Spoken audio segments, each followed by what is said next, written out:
গুগু তুমি বারে বারে খেয়ে যাও ধান, এইবারে ধরেছি তোমার বধিব পরাণ। এই গুরুবাক্যটা এইবারে সরজমিনে টের পেতে চলেছে আমাদের রাজ্যের বিরোধী দল নেতা মাননীয় শুভেন্দু অধিকারী মহাশয়। কারণ গতকাল হোলি বা দোল উৎসব নিয়ে শুভেন্দু অধিকারী মহাশয় যে প্ররোচনা ও উস্কানিমূলক বক্তব্য রেখেছে, তারপর শুভেন্দু অধিকারীর বিরুদ্ধে বীরভূম এবং নদিয়ায় জোড়া এফআইআর দায়ের হয়েছে।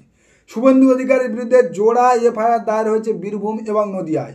গতকাল সাংবাদিক সম্মেলনে শুভেন্দু অধিকারী কোড আনকোড বলেছে, এই সরকার এই প্রশাসন হোলি বা দোল উৎসব হতে দিতে চায় না, হোলি বা দোল উৎসব পালন করতে দিতে চায় না। এই সরকারের পুলিশ বীরভূমের অ্যাডিশনাল এসপি তিনি নাকি শান্তিনিকেতনের বসন্ত উৎসব 11টার মধ্যে শেষ করতে বলেছে, কারণ ওই দিনে একটা বিশেষ সম্প্রদায়ের প্রার্থনার দিন আছে।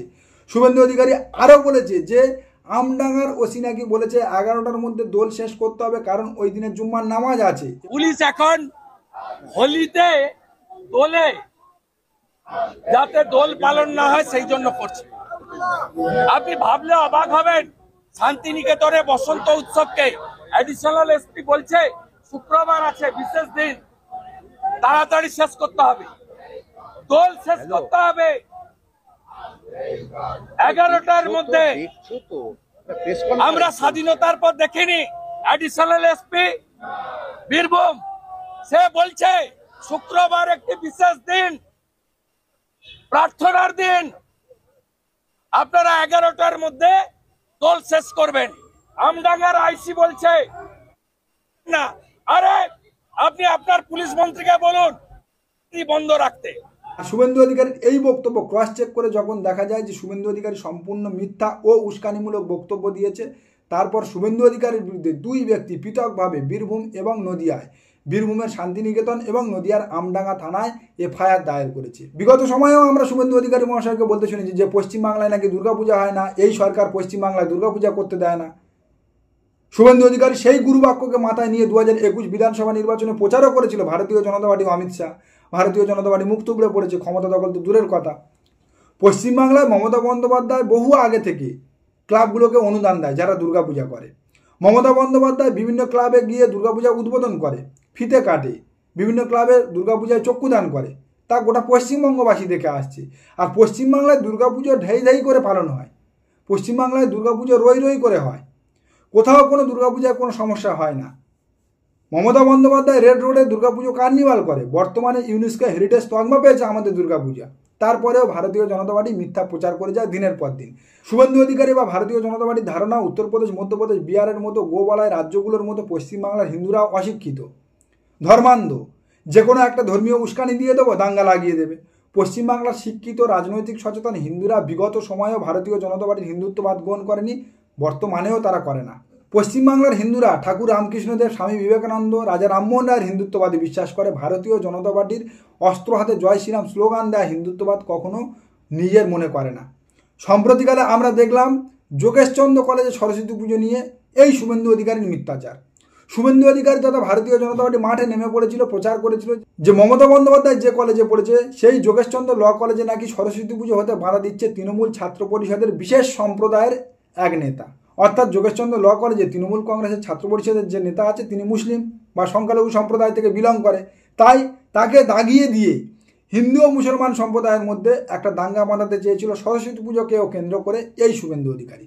পরবর্তীকালে আমরা কি দেখলাম যে যোগেশচন্দ্র ল কলেজে একটা নয় দুটো সরস্বতী পুজো হলো। যোগেশচন্দ্র ল কলেজের মূল সমস্যাটা ছিল কোন জায়গায় সরস্বতী পুজোটা হবে, কারা করবে তা নিয়ে। একটা কলেজে একাধিক ছাত্র সংগঠন থাকে, ইউনিয়ন থাকে, কারা পুজো করবে, কোনখানে পুজো করবে তা নিয়ে সমস্যা হয়েছিল। আর সেটাকে ঘুরিয়ে পেঁচিয়ে ধর্মীয় উস্কানিতে পরিবর্তন করে, ধর্মীয় প্ররোচনাতে কনভার্ট করে পশ্চিমবাংলায় বসবাসকারী হিন্দু সম্প্রদায়ের সিম্প্যাথি আদায় করতে চেয়েছিল এই শুভেন্দু অধিকারী, এই ভারতীয় জনতা পার্টি। গত সপ্তাহে আমরা দেখলাম বারুইপুরের রামনগরে একটা শীতলা মন্দির ভেঙে সেখানে অগ্নিসংযোগ করা হয়েছে। মাঠে নেমে পড়েছে অগ্নিমিত্রা পাল, ভারতীয় জনতা পার্টি, রাজস্বী লাহিড়ির মতো চারানার নকুলদানারা।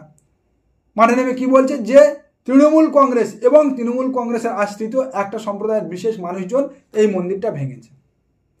পরবর্তী সময় যখন ফ্যাক্ট সামনে এলো তখন দেখা গেল কি ওই শীতলা মন্দির লাগোয়া ভারতীয় জনতা পার্টির যে নেতার বাড়ি, সেই নেতাই একজন মানসিক ভারসাম্যহীন মানুষকে দিয়ে, অর্থাৎ একজন পাগলকে দিয়ে অগ্নিসংযোগ করিয়েছে। আমরা দেখলাম মুর্শিদাবাদের নওদার ঘটনা, সেখানে মুর্শিদাবাদের নওদার ঘটনায় যিনি গ্রেপ্তার হলো তিনি কে? ভারতীয় জনতা পার্টির পঞ্চায়েত সদস্য।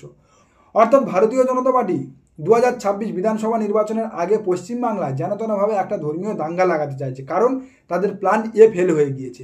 ভুয়ো ভোটার ঢুকিয়ে পশ্চিমবাংলায় 2026 বিধানসভা নির্বাচনে তড়িপার হওয়ার যে চক্রান্ত করেছিল ভারতীয় জনতা পার্টি, সেই প্ল্যান অলরেডি ফোরকাস্ট হয়ে গিয়েছে, ধরা পড়ে গিয়েছে। আর যখন প্ল্যান এ ফেল হয়ে গিয়েছে, তখন ভারতীয় জনতা পার্টির প্ল্যান বি, ধর্মীয় উস্কানি ও প্ররোচনা, ধর্মীয় দাঙ্গা, তা নিয়ে তারা মাঠে নেমে পড়েছে। ভারতীয় জনতা পার্টি ও শুভেন্দু অধিকারী চাইছে 2026 বিধানসভা নির্বাচনের আগে পশ্চিমবাংলা যেনতেনভাবে একটা বড়সড় ধর্মীয় দাঙ্গা লাগুক, আর যেটা নিয়ে আমরা পশ্চিমবাংলায় বসবাসকারী হিন্দু সম্প্রদায়ের ভোট ও সিম্প্যাথি আদায় করব। বর্তমানে পশ্চিমবাংলায় ভারতীয় জনতা পার্টির হাতে প্রায় 39% হিন্দু ভোট রয়েছে। ভারতীয় জনতা পার্টির ক্ষমতায় আসতে হলে আরও 6% হিন্দু ভোট তাদের লাগবে, কারণ ভারতীয় জনতা পার্টিকে সংখ্যালঘু বা মুসলিম সম্প্রদায়েরা ভোট দেবে না। যে কারণে ভারতীয় জনতা পার্টি চাইছে যেনতেনভাবে হিন্দু সম্প্রদায়কে উস্কে দিয়ে হিন্দু মুসলমান একটা দাঙ্গা লাগিয়ে 2026 বিধানসভা নির্বাচনের আগে তাদের এই টার্গেট ফুলফিল করতে। 2026 বিধানসভা নির্বাচনে ভারতীয় জনতা পার্টির প্ল্যান বি হচ্ছে যেনতেনভাবে 6% হিন্দু ভোট তাদের দিকে টানা।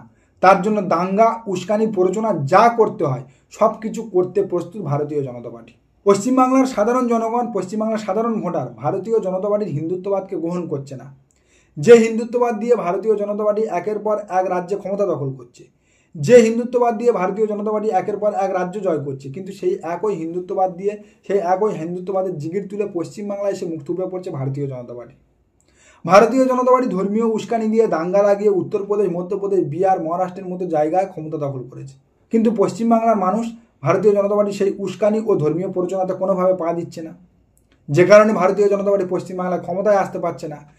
যত 2026 বিধানসভা নির্বাচন আগিয়ে আসবে, তত ভারতীয় জনতা পার্টি এমন ধর্মীয় উস্কানিমূলক বক্তব্য ও প্ররোচনামূলক বক্তব্য রাখবে। তারা চাইবে যেনতেনভাবে পশ্চিমবাংলায় একটা দাঙ্গা লাগুক। গতকাল আমরা শুভেন্দু অধিকারী মহাশয়কে বলতে দেখলাম যে পশ্চিমবঙ্গ বিধানসভায় যে সমস্ত সংখ্যালঘু ও মুসলিম বিধায়করা আছে তাদেরকে তিনি নাকি ছুঁড়ে ফেলে দেবে, ভারতীয় জনতা পার্টি নাকি রাস্তায় ছুঁড়ে ফেলবে।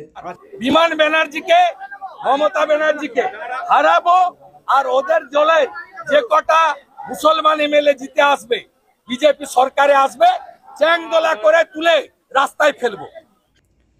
একাধিক সময় একাধিকভাবে বিভিন্ন জায়গায় বিভিন্ন প্রান্তে ভারতীয় জনতা পার্টি পশ্চিমবঙ্গকে উত্তপ্ত করার সমস্ত রকম পরিচালনা চালিয়ে যাচ্ছে।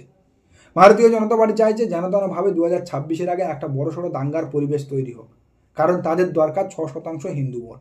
পশ্চিমবঙ্গের হিন্দু ভাইয়েরা আনন্দের সঙ্গে হোলি বা দোল উৎসব পালন করুক, মুসলমান ভাইয়েরা তাদের রমজান মাস পালন করুক। আমাদের চ্যানেলের পক্ষ থেকে সবার কাছে অনুরোধ, প্ররোচনাতে পা দেবেন না এবং কাউকে প্ররোচিত করবেন না। নমস্কার, সবাই ভালো থাকবেন। আজকের প্রতিবেদন এখানে শেষ করলাম। দেখা হচ্ছে আগামী কোনো প্রতিবেদনে। আমাদের প্রতিবেদন সম্পর্কে আপনাদের মতামত অবশ্যই দিয়ে যান আমাদের কমেন্ট সেকশনে।